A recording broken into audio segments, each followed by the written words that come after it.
시청자 여러분 안녕하십니까? BOA 모닝뉴스 시작합니다.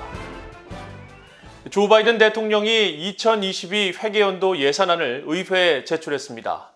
국방 예산은 7,529억 달러, 한국 돈으로 약 835조 원 규모인데 특히 북한 탄도미사일 위협에 대응하기 위한 역량 향상을 계속 지원하는 계획들이 구체적으로 명시됐습니다.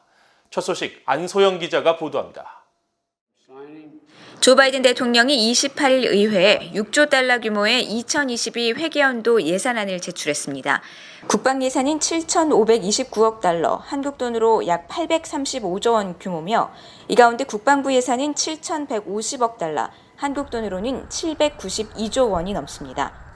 사회보장과 교육 등 필수 예산을 제외한 전체 재량 예산 1조 5,224억 달러 가운데 국방 예산은 약 12%로 2021년 회계연도 대비 1.6% 늘어난 규모입니다. 국방부는 이번 예산안의 최우선 순위로 신종 코로나 바이러스 격퇴와 미국이 직면한 제일 도전 과제로서의 중국, 그리고 진전되고 지속적인 위협으로서의 러시아, 이란, 북한 등의 위협 대응을 꼽았습니다.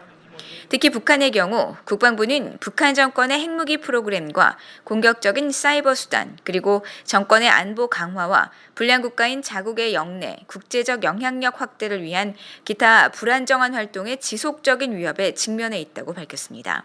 그러면서 러시아, 이란, 북한이 가하는 국가적 위협에 대응하고 효과적으로 억제할 완전한 준비 태세를 갖추도록 할 것이라고 강조했습니다. 국방부 예산 중 북한과 이란의 탄도미사일 위협을 염두에 둔 미사일 방어 프로그램 전반에는 109억 달러, 한국 돈으로 약 12조 8천억 원의 예산이 배정됐습니다.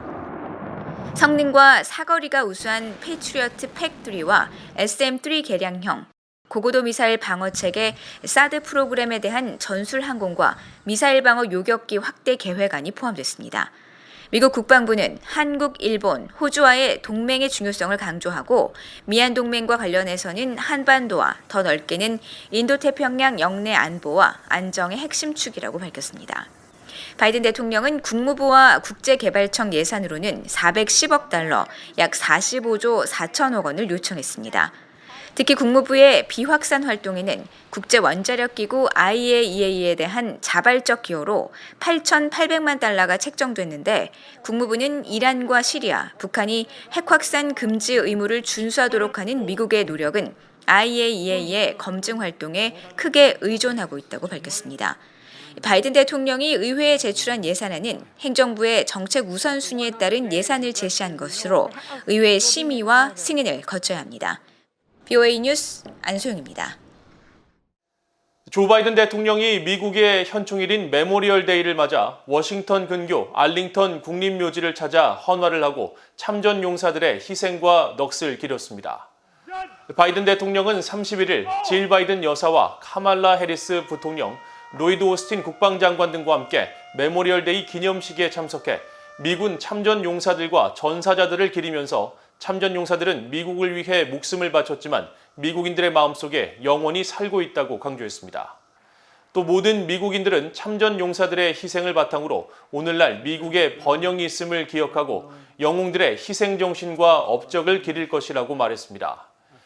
로이드 오스틴 국방장관도 참전 용사들과 가족들의 헌신을 기리면서 미국은 그들의 희생과 헌신에 큰 빚을 지고 있으며 이에 보답하는 길은 미국을 통합하고 민주주의의 가치를 지켜나가는 것이라고 강조했습니다.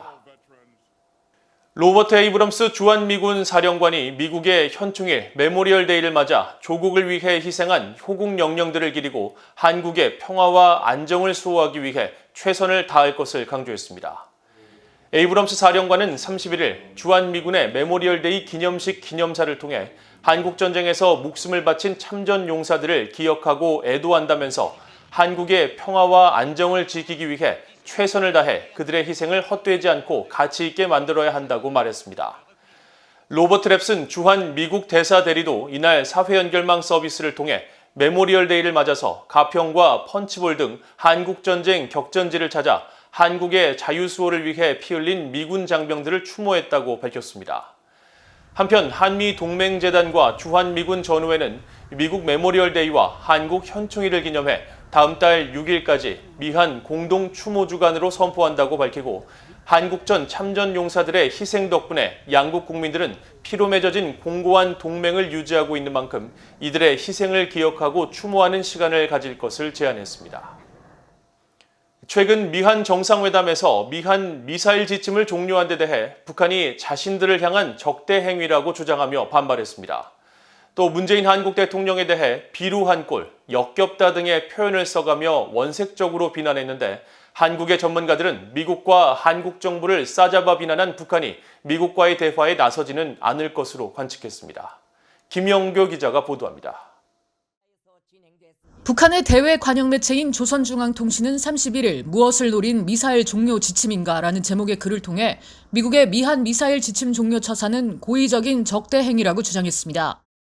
이 논평은 지난 21일 열린 미한 정상회담 후 나온 북한의 첫 반응으로 미사일 지침 종료의 목적이 한반도와 주변 지역의 군비 경쟁을 조장해 북한의 발전을 저해하려는 데 있다고 주장하면서 주변국들을 겨냥한 중거리 미사일 배치를 합법적으로 실현하려는 속셈이라고 비난했습니다.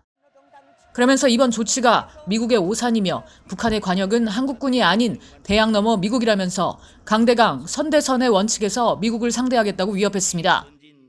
한국 문재인 대통령에 대한 원색적인 비난도 나왔습니다. 문 대통령이 이를 저질러 놓고 이쪽 저쪽의 반응에 촉각을 세우고 엿보는 비루한 꼴이 역겹다고 비난한 겁니다.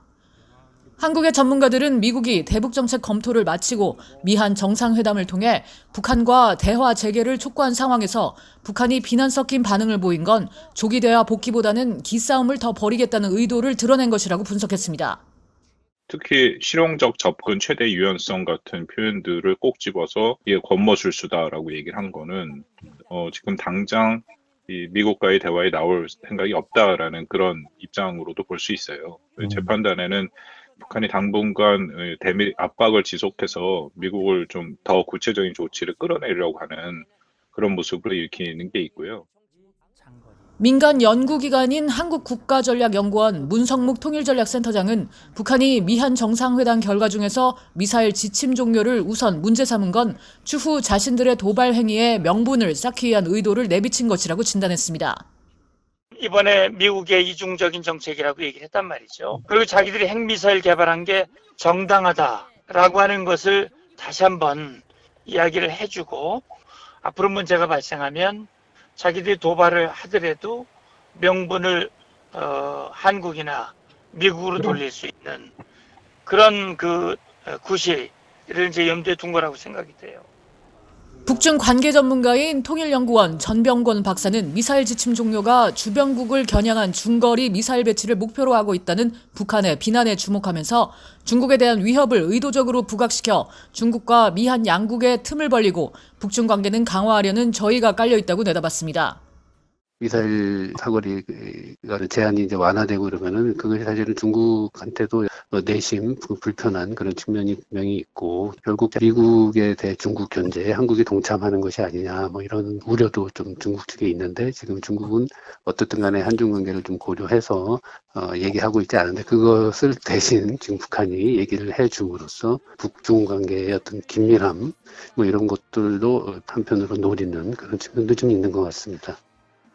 전문가들은 북한이 이번에 미사일 지침 문제로 시비를 걸었지만 앞으로 자신들이 원하는 대로 상황이 진행되지 않는다는 판단이 서면 인권 문제 거론이나 대북 제재 유지 등 다른 정책 기조에 대한 비난도 함께 제기하면서 한반도 정세의 긴장 수위를 높이려 할 것으로 전망했습니다. BOE 뉴스 김현교입니다. 바이든 행정부가 미국, 일본, 인도, 호주 4개국 협의체인 쿼드에 대한 반중국 프레임을 철회한 이후 한국의 쿼드 활동 참여 가능성이 높아질 수 있다고 미국 의회 조사국이 분석했습니다. 북한의 중국 경제 의존도가 매우 크기 때문에 한국은 북중 관계를 주시하며 대북 정책을 조정하고 있다고 지적했습니다. 이조은 기자가 보도합니다. 미국 의회 조사국은 지난 26일 갱신한 미한 관계 보고서에서 바이든 행정부가 쿼드에 대한 개념 변화에 따라 한국이 쿼드에 참여할 수 있다는 전망을 내놨습니다. 쿼드의 기존 반중국 프레임을 버리고 신종 코로나 바이러스 백신 분배와 기후변화, 중요 신기술 구상 등을 주도하면 미국, 일본, 인도, 호주의 안보협의체 쿼드에 대한 협력에 모호한 입장을 취해왔던 한국 문재인 정부의 입장이 달라질 수 있다는 겁니다. 의회 조사국은 또 바이든 대통령과 문 대통령이 정상회담 후 발표한 공동성명에 중국 관련 문구들이 담긴 데 주목했습니다. 특히 두 정상이 규칙에 기반한 국제 질서를 저해 또는 불안정시키거나 위협하는 모든 활동에 반대하기로 합의하고 남중국해와 이를 넘어선 곳에서의 항행의 자유와 타이완 해협의 평화와 안정 유지의 중요성에 대한 언급이 공동성명에 포함됐다는 점을 강조했습니다. 의회 조사국은 중국에 대한 북한의 경제적 의존 때문에 한국은 중국과 북한의 관계를 주시하며 대북 정책을 조정하고 있다고 지적했습니다. 또 한국은 중국과의 무역 투자 관계, 사드 보복 같은 과거 한국의 정책 결정에 대한 중국의 반발 조치 등 때문에 일반적으로 중국의 적대감을 불러일으키는 것을 피하려 하고 있다고 평가했습니다. 의회 조사국 보고서는 이어 미한 안보 현안과 관련해선 두 나라가 한국의 증대된 역량과 자주성 강화에 대한 열망을 인식하기 위해 동맹을 조정해왔다고 밝혔습니다. 그러면서 최근 양국이 정상회담에서 1979년 체결된 양자 미사일 지침 협정을 종료하기로 한 것은 동맹 조정의 또 다른 예라고 강조했습니다. 또 대북 정책과 관련해 북한은 미한 관계에서 지배적인 전략적 관심사라고 명시했습니다. 그러면서 최근 대북 정책 검토를 마친 바이든 행정부의 대북 접근법은 비핵화를 향한 부분적 조치에 대한 대가로 부분적 제재 완화를 제공하는 점진적 프로세스를 구상하고 있는 것으로 보인다며 문재인 대통령은 이런 정책 검토 결과를 환영했다고 강조했습니다. 의회 조사국은 또 북한의 핵과 장거리 탄도미사일 실험 재개를 우려하는 일각의 분석이 있다고 전했습니다. 또 유엔과 미국의 대북 제재는 그대로 유지되고 있으며 이런 제재는 한국 문재인 정부가 선호하는 남북 협력 활동을 제한하고 있다고 밝혔습니다. BA 뉴스 이존입니다. 북한은 전파 방해를 통해 미국의 우주 안보에 위협을 가하고 있으며 향후 도발 가능성을 염두에 두고 대비해야 한다고 프랭크 켄달 미국 공군 장관 지명자가 밝혔습니다. 오바마 행정부 당시 국방부 군수 담당 차관을 지냈던 켄달 공군 장관 지명자는 최근 상원 인준청문회에 제출한 서면 답변을 통해 우주 공간에서 미국의 위협이 되고 있는 나라로 중국과 러시아, 이란, 북한 등을 지목하며 이같이 밝혔습니다. 켄달 지명자는 특히 북한과 이란은 주로 위성통신이나 위치 추적, 항법 장치 등을 표적으로 한 전파 방해 행위를 통해 일정 수준의 위협을 가할 수 있는 역량을 보유하고 있다고 지적했습니다. 북한 인권 개선을 위한 제2회 북한 정의주간 행사가 서울에서 열려 중국 공안 당국에 의한 탈북민 강제 북송 등 참혹한 북한 인권 실상을 고발하고 개선을 촉구했습니다. 한국의 북한 인권 단체인 북한정의연대는 29일 북한 정의주간 행사의 일환으로 서울 인사동 거리에서 열린 거리 캠페인을 통해 탈북민이 중국 공안당국에 붙잡혀 북송되는 과정을 재연하면서 탈북민들의 인권 참상과 제대로 된 도움을 받지 못하고 있는 현실을 알렸습니다. 또 북한 주민을 옥죄는 주체 사상과 인권 침해의 온상으로 지적받고 있는 정치범 수용소를 철폐하고 탈북자 강제 북송 금지와 사상과 표현의 자유를 보장해야 한다며 한국 정부를 비롯한 국제사회의 관심과 행동을 촉구했습니다. 지난 23일부터 북한 인권 개선을 위한 제2회 북한 정의주간 행사를 진행하고 있는 북한 인권단체 북한정의연대는 앞서 지난 26일 한국 문재인 정부는 북한과의 향후 실무 협상에서 북한 인권 개선 문제를 의제로 다뤄야 한다며 북한에 억류 중인 한국인 선교사 석방 문제 등에 대한 노력을 촉구했습니다. 이상으로 VOA 모닝 뉴스를 모두 마칩니다. 시청해주신 여러분 고맙습니다.